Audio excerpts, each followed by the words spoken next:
Shabbos, this past Shabbos, in Shul, in synagogue, we read Parshas Ekev, that's the name of the portion.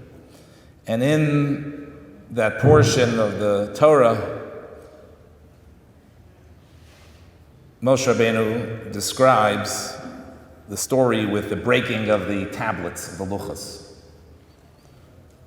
And he says, I broke the tablets before your eyes. That's what he tells the Jewish people. So there's a story with the Gera Rebbe who survived the Holocaust. He lost many of his own children tragically, and he lost, I believe, 100,000 Chassidim. One of his disciples, unfortunately, after surviving the horrors of the Second World War and the Holocaust, the devastation, he stopped practicing his Judaism. It was difficult for him to reconcile this which he experienced with his religion.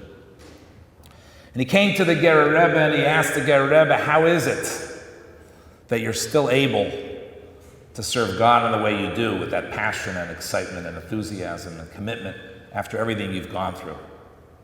So he referenced this verse that I just mentioned, that when Moshe Rabbeinu broke the tablets, he tells the Jewish people, I broke them before your eyes. And he says, that second word, before your eyes, leineim, is redundant. He should have just said, I broke them. What does it mean, before your eyes? And he told him, he said, there are tablets, there are luchos, physical luchos, and there are spiritual tablets. The only ones that break are the physical ones, the ones before your eyes. And he said, I too was devastated and went through the horrors of the Holocaust.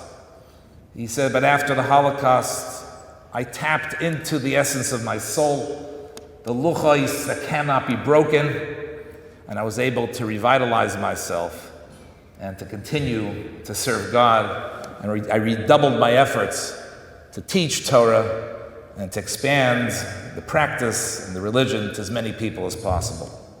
And I tell you that story because in many ways, education is about recognizing that there's what's before our eyes, and then there's something deeper than that. Similar to the two types of visions. There's a physical vision, and then there's a spiritual vision. Last Shabbos, at my Shabbos table, there was a woman there who told the following story. She said that her father, when he was 9 years old, was a very troubled young boy. Misbehaved, he was disrespectful, and he caused her a lot of grief. So she brought him for a private audience to the Lubavitcher Rebbe. So the Lubavitcher Rebbe turns to this boy, 9-year-old boy, and he says to him, do you behave in school? Absolutely not. He says, are you respectful to your parents? He says, no. Why should I be respectful to them? What did they do for me? And finally, which subject do you like to learn in school? I don't like any subject. At that point, this lady tells us, her grandmother, who brought his son to the Rebbe, sobbing. Here she is. If the Rebbe can't help, who's going to help?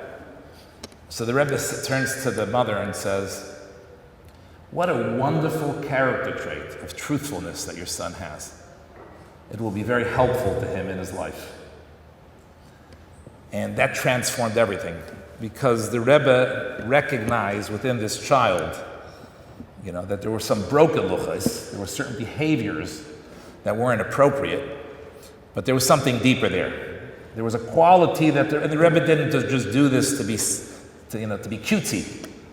The Rebbe identified a quality that particular child had. He extracted it. He told the child, this is important.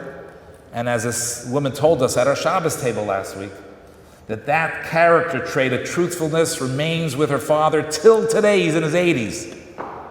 He thinks about the importance of being truthful.